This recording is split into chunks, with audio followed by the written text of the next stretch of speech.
Hi, everyone, and welcome to the Resilient Lawyer podcast. Today, we have Craig Adams with us as a guest. He is the Legal and Research Officer at IMATU, focusing on dispute settlement and collective bargaining in what is widely considered a tough industry. He's very passionate about finding innovative approaches to dispute resolution using litigation only as a last resort. Welcome, Craig. It's so nice to have you as a guest today. And before we get into just introducing yourself, I just want to let everybody know what's our topic for today, which is the impact of business relationships in dispute resolution. So, Craig, tell us a bit more about who's Craig and how did you get into this career? Well, first of all, thank you very much for that great introduction, and definitely thank you for having me on your podcast. I'm absolutely happy to be here. I love what you guys do. I've been reading up on your LinkedIn page, and I love what you guys are doing. I think the whole idea of combining the neuroscience with the law field seems like a very fascinating concept. I like the whole idea of combining the two skills. And I always think that gives you a bit of a wider perspective and a wider advantage. But just about me, so I'm the legal, as you correctly said, I'm the legal and research officer at IMATU, which is the Independent Municipal and Allied Trade Union. I'm also the Deputy General Secretary of the trade union. And what I effectively do is I do all our national collective bargaining, and I also handle all our collective disputes. But I mean, our collective disputes, not so much the individual disputes, the individual unfair dismissals, unfair labor practice things. It's more the collective stuff. Interpretation of collective agreements, a lot of commenting on legislation, things like that. I have to work quite a bit with government departments because they're always trying to legislate something that seems to bother us or seems to affect us in some way. But then I also handle all the national legal matters of national importance.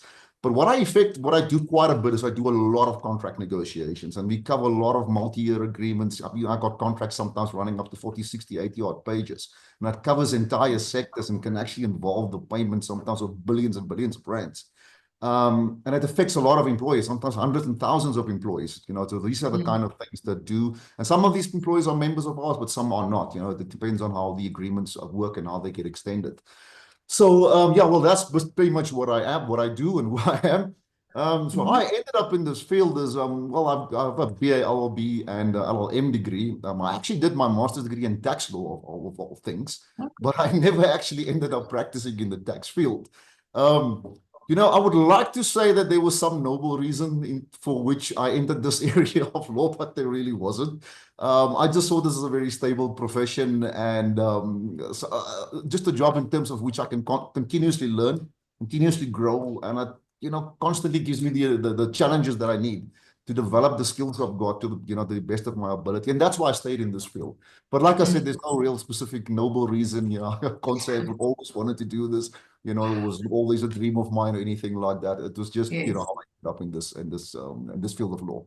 Yeah, perhaps that was how it was supposed to be. And you kind of also found some, passion, that you said about, innovative ways of looking at a situation.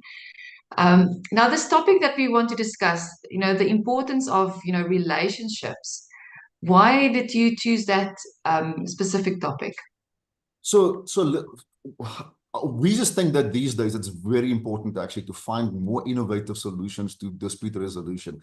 Ultimately, litigation is very expensive. It takes years to get to finality. And even if you do get, a court judgment in your favor, you don't know necessarily there's going to be appeals and it's going to be further matters up. And sometimes cases you think you can win easily, or you're very confident you can win, you end up losing at the end. There's lots of things that can happen in the dynamics of a court matter. And the problem that I've always discovered is, when you start off with this process, you come out of law school and you have really only the one thing that they teach you is they teach you litigation and they teach you an understanding of the law. And so we come into this world thinking this is the only weapon we really have. This is only the skill we really have. And obviously these are very good skills to have. I mean, it takes a lot of blood, sweat, and tears to obtain them. And don't get me wrong, I'm not disparaging anybody's legal skills at all. No, nor would I ever. But I think the fact that we work so hard on obtaining these skills in the first place can sometimes blind us to the fact that there are also other not more effective, sometimes equally effective, or sometimes more effective ways that we can resolve disputes. And what we tend to forget is when we focus so much on what the law says and what the legal procedures are, we tend to forget at what is a dispute really? It's a disagreement between two or more people. That's really what it is at its core. It's a disagreement about how they see things, about how their interests are in a specific case. But at the core of it, I've always found that it's really about human behavior. It's about what we expect as people and how people think. And some of these facets of human behavior can sometimes be predictable when you really think about it. There's certain things you can expect certain people want out of life and certain things people want out of, like, for example, a job, because we do a lot of employment law and things in that regard. Mm. But my experience have just showed me that sometimes you can actually get amazing results when you try and look at disputes, not only from the legal perspective or the legal issues involved, but when you start to look at the people involved and you ask yourself, why are they in dispute in the first place? That is really just how I got it. And sometimes I find that these parties that are in dispute, they've never really stopped to think about, are there areas where the interests might actually align? They're just looking at, this is the dispute, we agree, we disagree about it, and what do we do now? Then the next, the almost default position is, well, then you need to go and litigate on the matter. And I think that's where people like us come in, and we've been able to get some amazing results by just having that human relationship factor, bringing that into mind. Now, I gotta say this, obviously for us, it's going to be much more easier because our financial model as a trade union doesn't require us to necessarily bill clients by, for every case that we represent them in. We've got hundreds and thousands of members, and we work on a financial model of monthly subscription fees. So we get a specific amount every month, and that means that we can actually represent them in cases without having any additional charges. So there's no need for us to make a financial calculation as to whether litigation is a better option or will it be more financially viable to us. We can simply look at it as we can say, all right, what's the most effective way to resolve this? And I think that frees us up a little bit and puts us, I think, maybe even in a bit of a more privileged position. And I think we are really privileged in that way. But I have to say that I didn't immediately realize this. It actually took me a long time to gain the understanding of this approach that we have now. Because when I first started out, I think I started out as a labor relations practitioner. Litigation was I was very litigation focused. All I knew was what I was taught at law school, and that's the approach I took as a labor relations practitioner. So I followed the normal legal or traditional legal playbook. Let's call it that.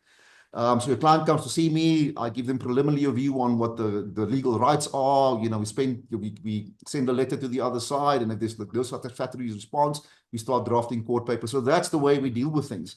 But what I found is I spent long hours researching the law, drafting court papers, and it was just a constant stressful life for me. I mean, I was working extremely long hours, weekends as well. And I was constantly stressed and tired. But I thought, look, this is just how legal practice works. I'm probably going to get old and gray before my time. I'm probably going to be bald in about 10 years' time. I just made peace with that. That's the course of life that I chose to go into. So where did it all change for me? At some point, our offices actually merged with another office. And I ended up with new colleagues, and I actually ended up with a new boss. And the first thing that I noticed, I think within the first week, I started noticing, but these guys are not as stressed as I am. They don't seem to work as hard as I am, but yet they seem to be having the same outcomes, or in some cases, even better outcomes in terms of the results they are getting. And I was just completely blown away by this. And I quickly learned that what these guys were doing is they were relying on business relationships that they cultivated over many, many years with employers. If they dealt with a problem that they needed, they picked up a phone. They arranged the meeting, and they would go sit in the office of some employer representative, and they would solve the problem right there. No letters of demand, no court case, very well. I shouldn't say no letters of demand, but very few. If I made a calculation now, I would say that this business relationship approach they have would account for almost about 60 to 70% of their cases, and only in about 30 or 40%, maybe at most 40%, would they actually proceed these matters to litigation. And it was actually amazing to watch these guys, action. And I've definitely taken the lesson from that, and I've continued to apply it to my work today. And that's the biggest lesson that I've learned from that experience. And I think, it relates to, not to get too overly technical, it relates to this this old economic theory that I read about one time. It says, competition produces the best results. And then there's the more modern theory that says, no, it's actually cooperation that produces Yes. produces the best results. And just to relate that back to my experience, I think I was trying out the competition playbook and I started to learn, but listen, there's something called the cooperation playbook as well. And if you learn to play that that playbook, you might get a bit better outcomes. Yeah, that's kind of part of my backstory in that Oh, in that respect. I would like to ask you, when you refer to the business relationships, would that now be with whom? Would that be typically now from a litigation point of view, that would be your opposing party, but you've now had such a long relationship with them that it's easier to go to their office and to resolve this dispute than trying to go the legal route? No, definitely. Well, in our situation, it would be, I think I think you made a very good point just now when you talked about opposing party.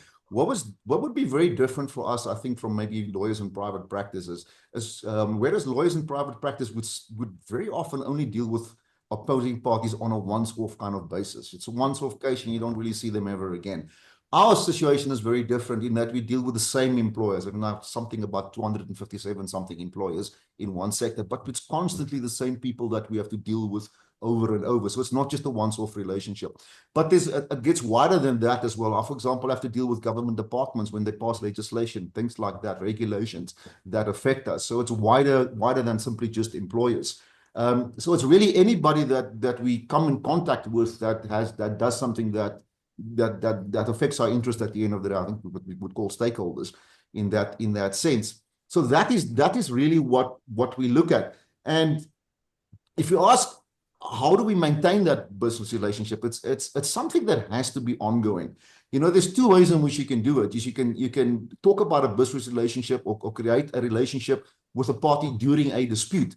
But we like to look at it as something that you have to do on an ongoing basis, not necessarily to gain a specific advantage. I think people sometimes are aware that you're just being nice with them for this specific matter, or that they're actually being manipulated. So for us, it's more of an ongoing thing. And I like to talk about, I like to talk in the office also about this principle of reciprocity. This whole idea of when you do something for other people, they sometimes feel obligated to do something for you as well.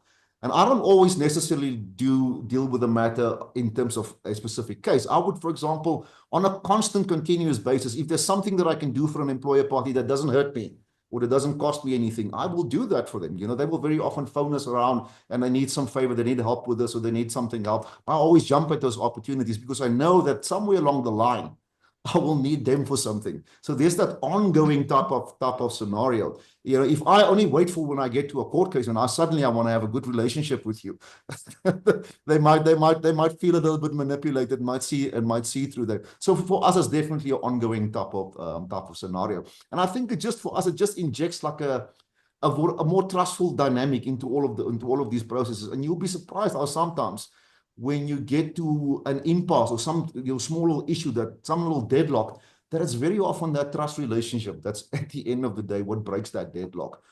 You get to a point where some people just have to say, look, you're just going to have to trust me on this. You'll have to trust me that I will do that. And they will say, oh, well, I've known you for a long time. I can trust you on that. And that's sometimes the basis on which you settle some of these matters. I suppose also for the actual employee and the employer involved as well, they also, in a lot of cases, will have a continued relationship after the dispute. So how you deal with that dispute will really also lay the pathwork for how that relationship will be in the future. Because, I mean, if it gets that adversarial and that aggressive, it's going to be very difficult afterwards to have any sort of relationship. I suppose in a situation like that, you have to control what you can control. I can't control an employee's behavior after he gets reinstated. He might commit the exact same offense again, and he might get charged again.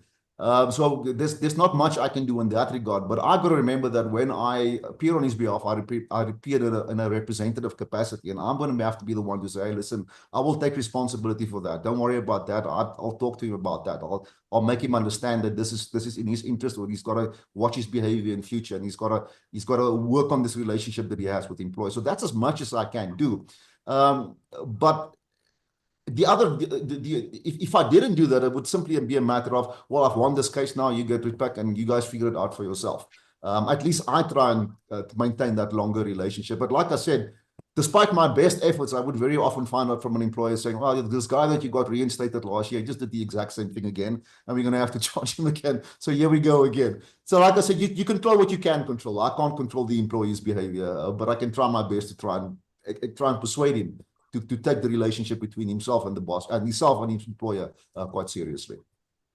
And tell me, when you're actually resolving the disputes, when you're now sitting around a table and you're trying to resolve them, is there any specific strategies you use? I did the AFSA course many years ago, and we had specific win-win situations, and there's different scenarios you can try and use. Is there anything you guys use specifically? I actually find that it depends a lot on the type of dispute. I find that if you deal with, for example, dismissal disputes, those matters are extremely difficult to settle. If an employee, for example, has been charged with something by dishonesty, then no amount of good relationships and no amount of goodwill is going to persuade the employee to take that person back. That matter you're simply just going to have to litigate.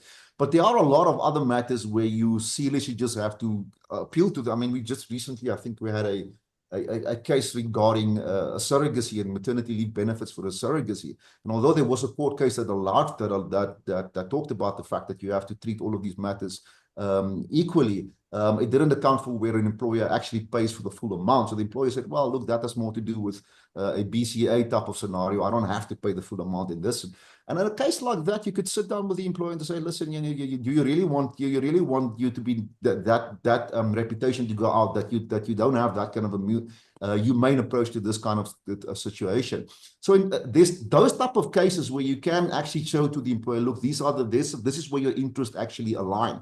And like I said, one of the main strategies that I always try and use, I always try and see where is there that I can give the employer something. That's always my starting point. It might not be something necessarily to do with this case, but it might be something else. If my starting point is, listen here, I'm willing to give you this. I'm willing to make your life easy in that regard.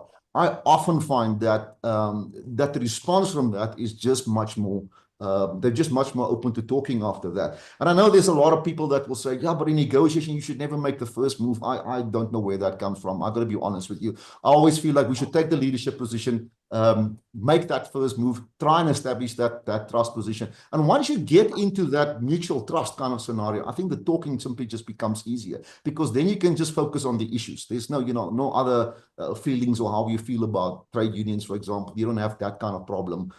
You can just focus on the issues at hand. So for me, like I said, the reciprocity principle is just something that I have found at the end of the day to be extremely, extremely important. And one of the other things I've also found, and this is also a strategy, is I always say this to my boss, that the employers we deal with sometimes have legitimate concerns or legitimate issues or interest. They just have the worst ideas.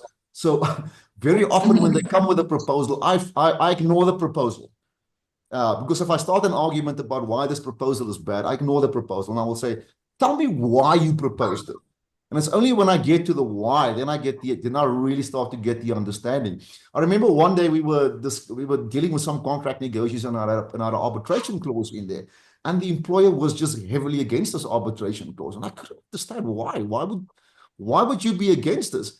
And it's only when I asked them the question, then they said, oh, we had really bad experience previously with a biased arbitrator or biased conciliator. We didn't want that kind of scenario again. We rather want to take. And I said, okay, now that I understand your why, now I can say, all right, but hang on, we can use a panel of 3 arbitrators, for example, and you can eliminate that whole problem. So that's one of the things I've always said to myself: ignore the proposal, find out the why, and that's bring you so much closer to a settlement or an understanding.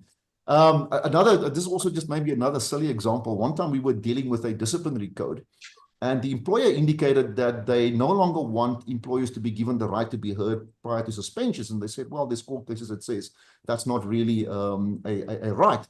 And instead of arguing about what the law is, and there was a constitutional court judgment, I could have gone on about, but that wasn't actually there was actually full consensus. There was just judge that said this. It was a minority. I could have had that argument, but all I asked the employers, why do you want to do this? And simply the employer said, well, Sometimes I have employees during strikes that just go a little bit havoc and start burning buildings down. How do you expect me to give that employee 48 hours notice on the right to be heard? And then I started to realize, oh, okay, well, there's a simple way we can deal with it. Let's deal with those exceptional situations where you can say, even though you're giving him the right to be heard, you can also order him to vacate the premises, something to that effect. And suddenly we started finding, oh, well, this is actually a way where you can still retain the right to be heard, but make provision for that exceptional circumstances. And it all comes to the question, just ask why. Ignore the proposal, ignore the position, just ask why. Oh, that's very valuable. And I think, from my side, as a question, as an outsider, it, Sonia, maybe you can come in there as well. As a practicing lawyer, with your own practice, perhaps, I think there's value in, maybe bringing this perspective in, your private practice to looking at building the trust, the relationship, using maybe other avenues, asking why to get to the root cause. Because like Craig, you explained that your industry works maybe slightly different. However, I think there's a lot to gain and to use perhaps in private practice. I don't know, Sonia, from your side, what's your opinion on that? I think obviously in private practice, we do a lot of that. Most people who've litigated for many years, you do employ most of these at different scenarios. The only difference is obviously we are in a court system, which is more adversarial. And as Craig correctly said, your opponents are not necessarily always the same people. So when you work in a very niche area, it often happens that it's the same law firms acting against each other. And they've got exactly that trust relationship where you can say, just trust me on it, or I'm going to go speak to my client, I'm coming back to you. So a lot of that is developed and used in private practice. But obviously, once you are in full-blown litigation, then the other rules start stepping in, where you then, obviously, you keep your position to yourself. You will not give anything, So that changes, and we often sit with different hats.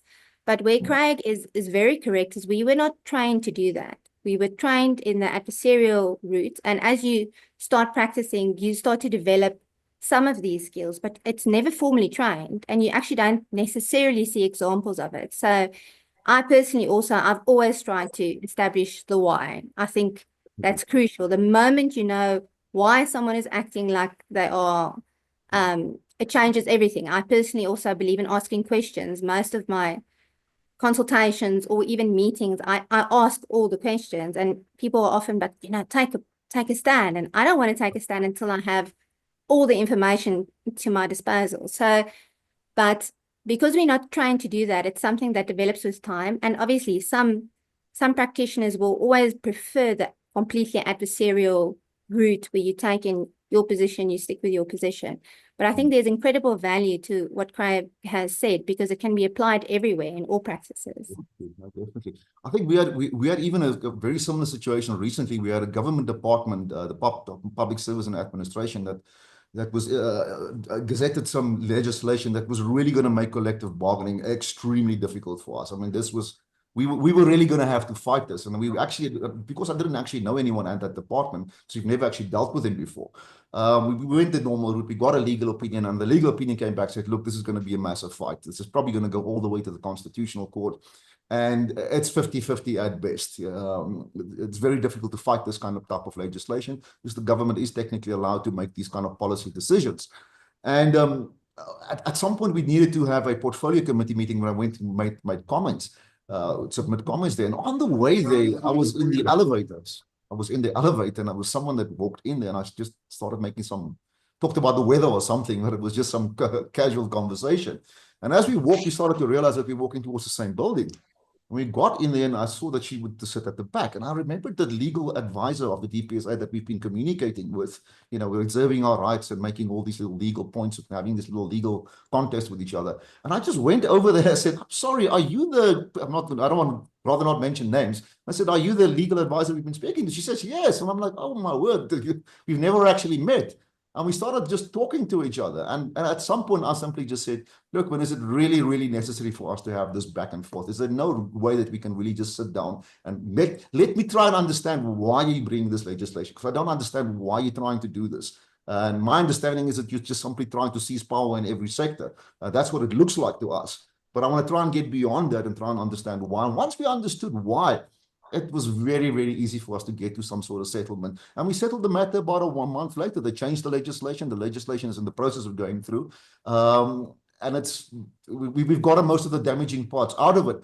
But the alternative would have been, high court application, probably to the SCA, probably to the Constitutional Court, probably 7 years later, we may or may not have won that case, and we might have been back to square one. So that's, what that tells me is you should use every opportunity that you can, even if you meet someone in a lift somewhere, just randomly, use every opportunity you can to create that business relationship. Even if you didn't have it before, try and create it as soon as you can, even if it's at the steps of the court, before you actually get a judgment, try and maybe do that and try and see, and that sometimes will give you a much better outcome than just proceeding with the litigation itself.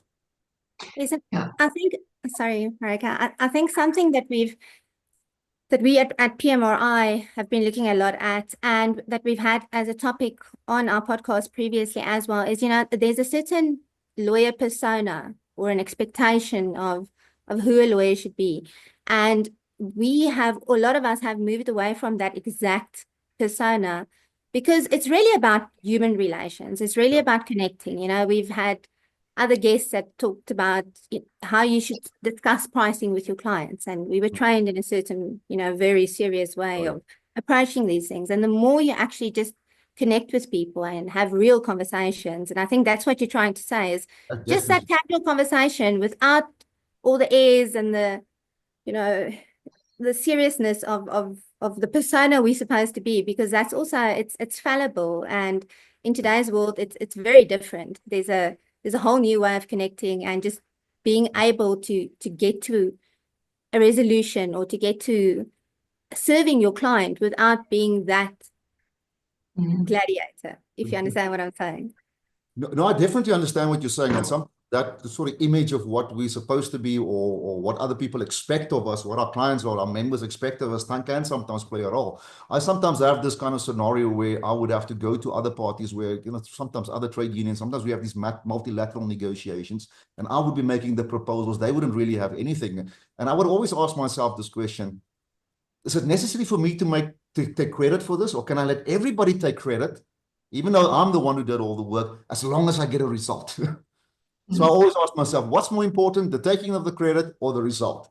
So I'll just say, all right, listen, I won't say that I did this, and I will take everybody can take credit on this as long as we get the result. So you've got to be, in that sense, not worry too much about how you are seen and what the image are that you project, if the results at the end of the day is what you get.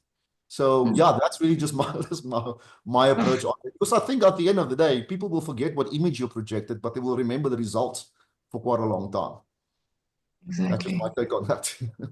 I think that's a very great way actually to wrap up our conversation, with that final bit of wisdom, that it's not about what I'm portraying, how I'm seen, it's about the results. Are we getting the results that is in the best interest of everybody as well? Not that it's the one winning at the cost of the other, but how can we get the best possible result? And that's where that human connection comes in, and just connecting with people. Oh, definitely. Well, look, I just want to say maybe this in closing, though. We do things the way we do it because it works for us. Whether it would work well in other industries or in other areas, I can't say for sure, because the dynamics might be different. All I can just say is that the approach that we take is definitely worth considering, because it can save you so much in terms of financial considerations, as well as convenience and economies of scale. So I would advise all practitioners to factor in the business relationship and dispute resolution, especially where there's the ongoing relationship like we have, and that the parties should consider litigation more as a last resort when everything else has failed, rather than the default action. That's maybe the point that I would want to make. Perfect. Thank you so much, Craig. It was really nice talking to you today. I mean, it brings me also a different perspective, as a coach, from my end. But it's so valuable, and it's good to hear these stories that you can share from experience, that just talking to people and just looking at the human element and the behavior and different personalities, the value that you've gained out of that. So I love always to hear real stories, examples, because it just shows that it works. There is alternative ways. It doesn't only have to be one way of solving a problem. So thank you so much for investing your time to join us on this podcast today. Thank you for having me. I really enjoyed it. Thank you very much. It's a pleasure. So thank you everybody that is watching on YouTube or listening on Spotify. Subscribe to our channel to stay up to date with future conversations.